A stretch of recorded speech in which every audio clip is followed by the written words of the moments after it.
Hello dear student, in this lecture we will learn about trigonometric ratios or trigonometric functions.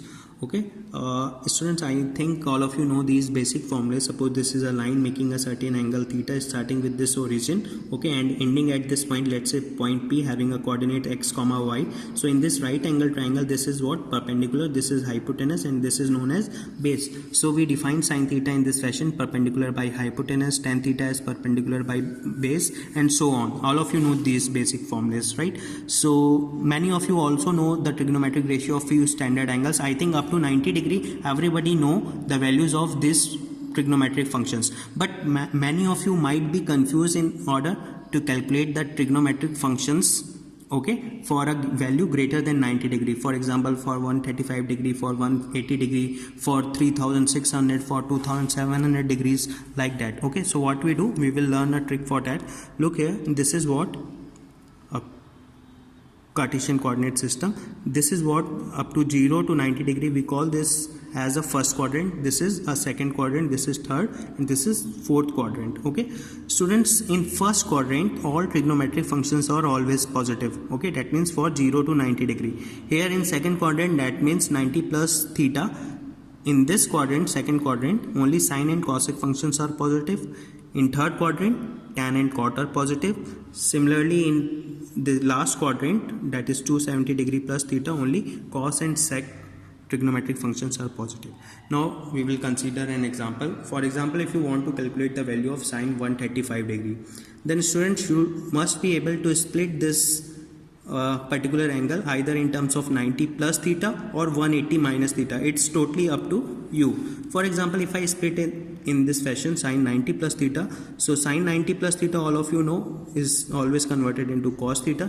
So it will take the value cos 45 degree, and the value of cos 45 degree is 1 by root 2. Now we have to look at the sign of this value, because sine 90 plus 45 degree, sine 90 plus 45, that means lying in second quadrant, and in second quadrant the value of this trigonometric function is positive. For sine function it is positive, so we will leave as it is. We will not change the sign of this particular value for sine 135 degree. Okay, so this is our result. If you want to split this sine 135 degree in this fashion, sine, let's say 180 degree minus 45 degree, then this is also sine 135 degree. So sine 180 minus theta always converted in terms of sine theta. Sine 180 minus theta always gives you sine theta. So this is sine 45 degree. Okay, now what is the value of sine 45 degree? 1 by root 2. Now we have to look at the sign of this value, 1 by root 2. Since sine 180 minus theta, look here, this is 180 degree, 180 minus theta is lying in second quadrant. So in this quadrant the value of sine function is positive. So the value of sine function is positive, so we will leave it as it is. We will not change the sign of this. So 1 by root 2, either you solve in this way or either you solve in this way, you will get your same result. Okay, now look here.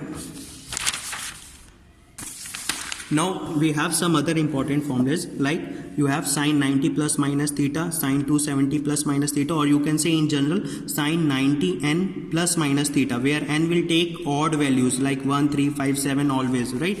Like that. Then this functions always changes into cos theta. Okay, now the sign of cos theta will depends upon in which quadrant that value is lying, and we choose the sign according to previous Cartesian coordinate system that I have already explained. For example, you want to split sine 495 degree in terms of 90 degree. So you should be able to write in this fashion, sine 90 into 5 plus 45 degree, right? So sine 90 n plus theta, where n is what? Odd digit. So it will always split in which form? It will always turn into or converted into cos form, right? So sine 90 n plus theta is what? Cos theta, cos 45 degree. Now cos 45 degree, all of you know the value of cos 45 degree is 1 by root 2. But the sign of this value will depends upon in which quadrant this particular angle is lying. So sine 90 into 5 plus 45 degree is lying actually in which quadrant? In second quadrant, right? So in second quadrant, all of you know the value of sine theta is positive. So sine of cos 45 degree will not change. It will remain as it is, that is 1 by root 2. all of you know, I think, how it lying in second quadrant, because if I start with here, this is 90 degree, this is 180 degree, 270 degree, then 360 degree, then 450 degree, then 450 degree plus theta. This is which quadrant? A second quadrant. Okay, so don't be confused here. Similarly, learn the other conversion of trigonometric functions like sine 180 degree plus minus theta. Like in general, sine 180 degree into n minus plus theta always remain as sine theta. Similarly, tan will change when you convert it in 90 n plus minus theta. Cot theta, tan 180 theta plus minus theta always take tan theta. Similarly, cos 90 n plus minus theta take value sec theta. Cos 180 into n plus minus theta will take the value cos theta. Next lecture we will see the application of this. Okay, thank you.